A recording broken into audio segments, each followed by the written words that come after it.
महिलांवर किती लेवलला जाऊन बोललं, आई बहिणीवर बोललं, फार घाण बोललं, तरी या महाराष्ट्रामध्ये या सरकारला चालतं, पोलिसाला चालतं असं मला वाटतं. तिथलं पद ज्या व्यक्तीला दिलं होतं त्यांनी काय पराक्रम केले हे आपल्याला माहिती आहे ना, खरात प्रकरण वगैरे.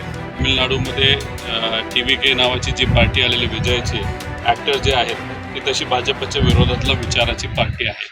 मध्ये अल्टिमेटम दिला होता त्याच्या तपासाचा याच्याबद्दल पुढे आपली काय भूमिका असणार आहे? नाही बघा, आता झालं ना, इलेक्शन झालं, तुम्ही प्रचाराला बाहेर गेला, तुम्ही मोठे नेते आहात, मी मुख्यमंत्री साहेबांचं बोलतोय, तुम्ही तमिळनाडूमध्ये गेला असाल, तुम्ही तिथं वेस्ट बेंगॉलमध्ये गेला असाल, आता झालं ना, इथलं पोटनिवडणुका तिथं झाल्या. आता तुम्ही अधिवेशनामध्ये दिलेला शब्द आता तुम्हाला पाळावा लागेल. 10 मेपर्यंत आम्ही तिथं वाट बघू, नाही तर मग आमचे हातपाय तर तिथं चालवावे लागतील. कारण कसं आहे, एक तुम्ही समजून घ्या, हा जो संदेश महाराष्ट्रामध्ये गेलेला आहे तो अतिशय चुकीचा गेलेला आहे.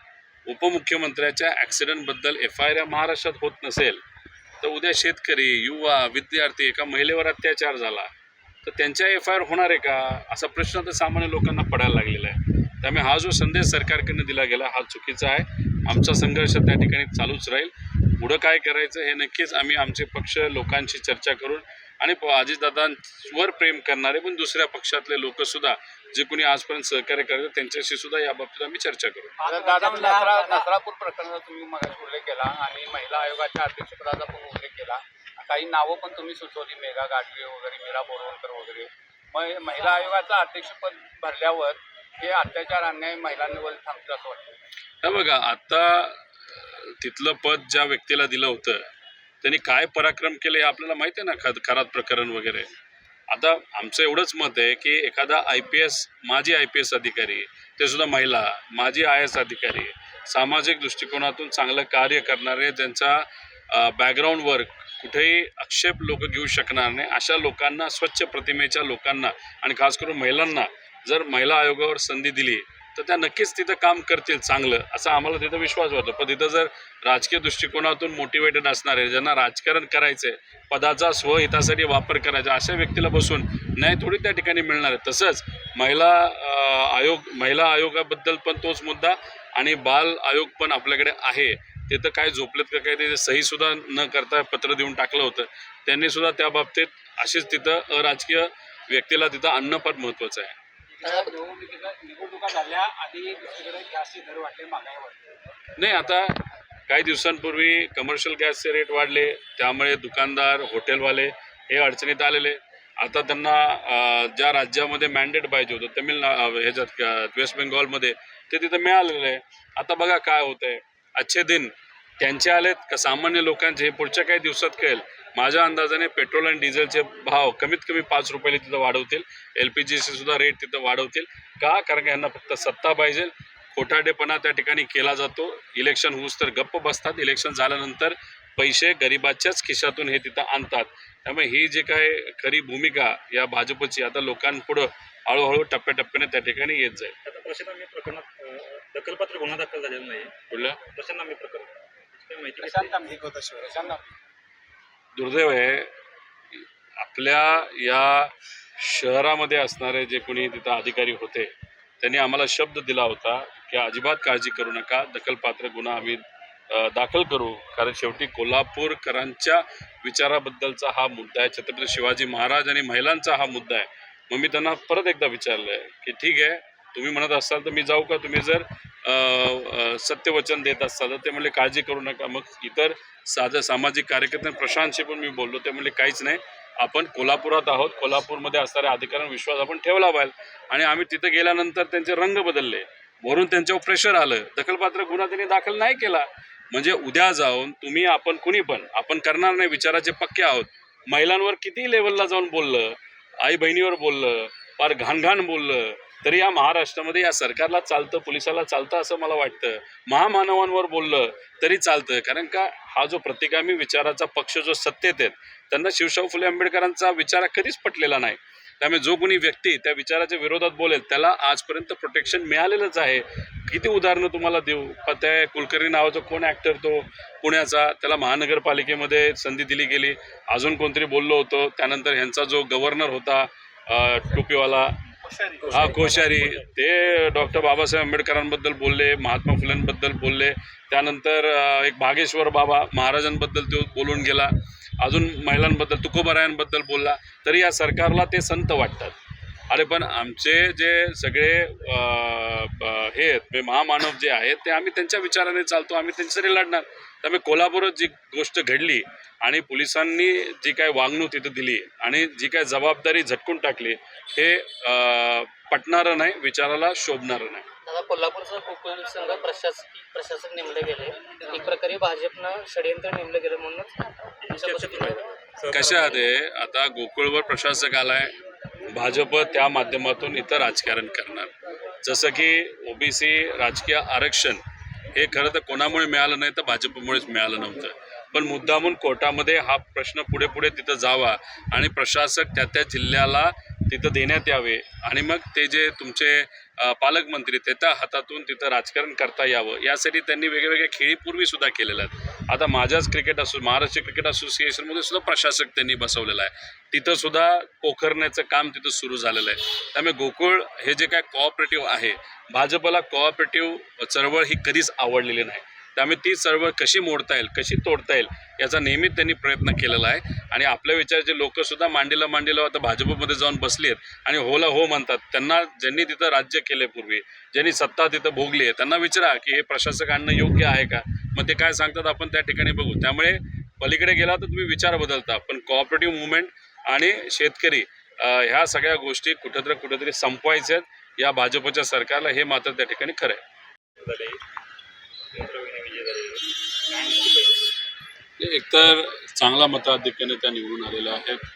मी सातत्याने आणि सगळे सातत्याने सांगत होते की बारामतीकर दादांकडे बघून, दादांच्या प्रती असणारं प्रेम आदर बघून नक्कीच सुनित्रा काकींना खूप चांगल्या मताधिक्याने निवडून देतील.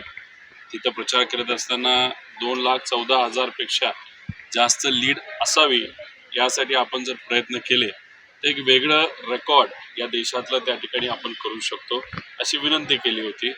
आणि तुम्ही जर बघितलं ज्या पद्धतीने त्यांनी प्रचार केला, लोकांनी सुद्धा स्वतःहून पुढाकार घेऊन ज्या पद्धतीने मतदान केलं, ते रेकॉर्ड जे या देशात महाराष्ट्राचं नव्हतं, महाराष्ट्राच्या बाहेरचं होतं, ते मताधिक्याचं रेकॉर्ड बारामतीकरांनी तोडून दाखवलेलं आहे. 2,18,000 का 19,000 अशा लीडली त्या निवडून तिथं आलेल्या आहेत. दादांच्या प्रती प्रेम आणि आदर या मनात असल्यामुळे लोक स्वतःहून पुढाकार घेऊन तिथं मतदान करत होते. आमची अपेक्षा होती 2,80,000च्या आसपास टोटल मतदान जर झालं असतं तर मग हा आकडा अजून जास्त मोठा असला असता, पण ऊन आणि बऱ्याच काही कारणांमुळे तेवढं मतदान होऊ नाही शकलं. त्याबरोबरच इतरही राज्यामध्ये निवडणुका झाल्या, पश्चिम बंगाल, तामिळनाडू या ठिकाणी काही अनपेक्षित निकाल जे आहेत ते पाहायला. आता पश्चिम बंगालमध्ये TMC हा पक्ष निवडून येईल असं आम्हाला त्या ठिकाणी वाटत होतं, कारण का ममता दिदी आक्रमक पद्धतीने तिथे लढत असतात. त्याच्याचबरोबर खाली तामिळनाडूमध्ये DMK हा पक्ष येईल असं आम्हाला वाटत होतं. पण नंतर मग आम्ही थोडासा अभ्यास केला, ॲनलाईज केलं. आता तुम्ही जर बघितलं तामिळनाडूमध्ये TVK नावाची जी पार्टी आलेली विजयची ॲक्टर जे आहेत ती तशी भाजपच्या विरोधातला विचाराची पार्टी आहे, ते सत्तेत आले. पण तिथं DMK यांचं राज्य हे 10 वर्षापेक्षा जास्त होतं. त्याच्याचबरोबर तुम्ही TMC म्हणजे वेस्ट बेंगॉलबद्दल बघितलं तर तिथं 15 वर्षापेक्षा राज्य हे TMCचं होतं.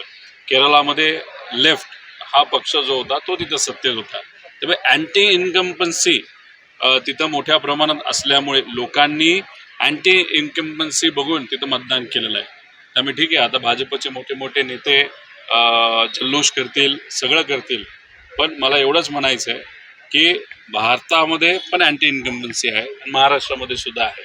ठीक आहे, महाराष्ट्रातील लोकांनी, राज्यातले, देशातले लोक नक्कीच येत्या काळामध्ये वेगळा निर्णय तिथं देतील. पण जसं भाजप सत्तेत वेस्ट बेंगॉलमध्ये आलं तिथं गुंडागर्दी केवढी मोठ्या प्रमाणात वाढली हे तुम्ही बघितलं असेल.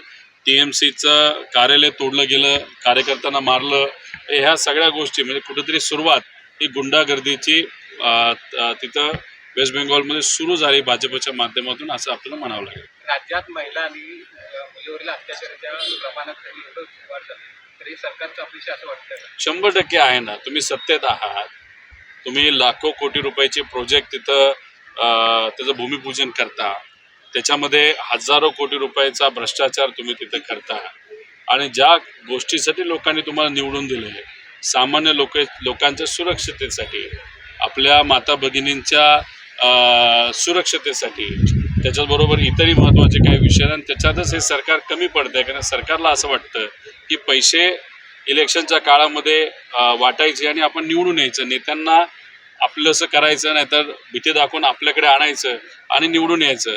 पण हे सगळ्या गोष्टी करत असताना सरकार मूलभूत गोष्टींमध्ये कुठेतरी कमी पडलेलं आहे. आता तुम्ही बघा, काल परवा नचरापूरला जी घटना घडली, अतिशय दुर्दैवी घटना, त्याच्यामध्ये 3 वर्षाच्या मुलीवर अत्याचार होऊन तिला दुर्दैवाने तिथं मारलं गेलं. तिथे असणाऱ्या पालकांची इच्छा होती, लोकांची इच्छा होती मुख्यमंत्र्यांनी तिथं यावं. एक संदेश चांगला जातो की नाही, मुख्यमंत्री हे अशा अन्यायाच्या विरोधात तिथं आहेत, लोकांबरोबर आहेत. एवढं मोठं आंदोलन तिथं लोकांनी केलं, अराजकीय लोकांनी तिथं केलं, पण नाही, मुख्यमंत्री तिथं आले नाहीत. पण एका लग्नासाठी हे अहिल्यानगरला तिथं गेले. मग तुम्ही काय संदेश देण्याचा प्रयत्न तिथं करताय? त्यामुळे हे जे काय चाललं या महाराष्ट्रामध्ये हे लोकांना तरी आवडत नाही. कुठं ना कुठंतरी एक सत्तेचा उद्रेक तिथं होत चालला आहे. पैसा आणि सत्तेचा वापर हा कुठं ना कुठेतरी नेते आणि फक्त पक्षासाठी केला जातो आणि या दुर्दैव नुकसान सामान्य लोकांचं नक्कीच झालेलं आपण सगळी बघू शकतो. विरोधी पक्ष गृहमंत्र्यांच्या राजीनाम्याची मागणी का करत? आता बघा, साध्यात साधी गोष्ट, आदरणीय दादा यांचा अपघात नाही तर घातपात झाल्यानंतर आमची इच्छा होती की दादांच्या विषयाच्या बाबतीत FIR या महाराष्ट्रामध्ये व्हावा. त्यासाठी आम्हाला संघर्ष करावा लागला. दुसऱ्या राज्यातून जाऊन आम्हाला FIR तिथं करावा लागला. मग मुख्यमंत्र्यांना न्याय देण्यासाठी एवढा संघर्ष असेल तर गरिबासाठी काय? त्यामुळे या सरकारमध्ये कुठेही काय मागणी केली तर सरकार तर त्या ठिकाणी कुठं काय मागण्या मान्य करत नाहीत, न्याय देत नाहीत. त्यामुळे अशा मागण्या करण्यापेक्षा लोकात जाऊन रस्त्यावर उभं राहून लोकांच्या बाजूने लढणं हे जास्त उचित राहील असं आम्हाला तरी त्या ठिकाणी वाटतं आणि येत्या काळामध्ये आम्ही तशाच पद्धतीने तिथे लढणार आहोत. पोटनिवडणुकीचा निकाल लागलेला आहे, मात्र 2029च्या निवडणुकीची देखील चर्चा सुरू झालेली आहे. आता पोटनिवडणुकीचा निकाल लागलेला आहे बारामती, मात्र पुढे 2029च्या निवडणुकीचा देखील चर्चा सुरू झाली आहे. अजितदादांचा पक्ष हा भाजप बरोबर सत्तेत आहे.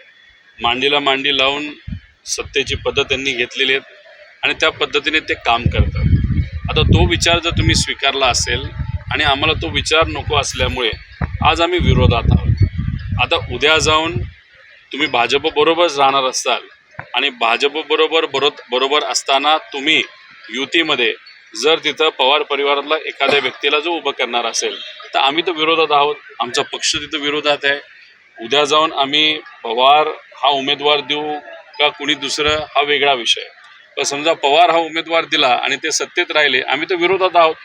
तर मग पवार दिला तर पवार विरुद्ध पवार हे होऊच शकतं ना. त्यामुळे नुसतं एखादी गोष्ट इथं बोलून होत नसतं. राजकारणामध्ये कधीही काहीही येत्या काळामध्ये होऊ शकतं, एवढंच या ठिकाणी सांगतो. सुप्रियाताईंनी म्हटलंय की पवार लढाई होणार नाही. लोकसभेबद्दल त्यांनी तिथं सांगितलं असेल. त्याच्यानंतर ताई बोलत असताना भावनिक दृष्टिकोनातून त्या तिथं बोलल्या, त्यांचं मार्गदर्शन आम्हाला तिथं असतंच. पण मी इथं बोलत असताना वस्तुस्थितीसुद्धा त्या ठिकाणी राजकीय दृष्टिकोनातून सांगत आहे. म्हणजे आम्ही रस्त्यावर लढतोय आणि जे सत्तेत आहे अजितदादांचा पक्ष तो मात्र त्या ठिकाणी सत्तेत राहून त्या विचाराला पाठिंबा देतो, असं होत नसतं. आम्ही जर विरोधात आहोत तर विरोधात आहोतच आणि त्या पद्धतीने आम्ही लढतच आहोत. नाही दादा, मगाशी जसं विचारलं, आता विधान परिषदेला महाविकास आघाडीत उमेदवार दिला नाही, बिनविरोध निवड करून घेतली गेली. पुढच्या 2 निवडणुकीवर लक्ष ठेवून मग हा प्रस्ताव मान्य होऊ शकतो? कोण म्हणलं महाविकास आघाडीला उमेदवार दिला नाही? दानवे साहेबांना उमेदवार म्हणून आम्ही दिलंच ना, आम्ही पाठिंबा दिला. आमच्यामध्ये चर्चा होते. जर पवार साहेबांना उद्धव ठाकरे साहेबांच्या पक्षाला सहकार्य केलं, काँग्रेसने सहकार्य केलं तर आमची भूमिका होती जो कुठला उमेदवार उद्धव ठाकरे साहेब देतील त्यांच्यावर आम्ही भक्कमपणे उभा राहून तो शब्द आम्ही पाळलेला आहे. काँग्रेसने सुद्धा तिथं पाळलेला आहे. आमच्यात चर्चा होती, चर्चा करून मार्ग निघतो. त्यामुळे आम्ही महाविकास आघाडीबरोबर आहोतच.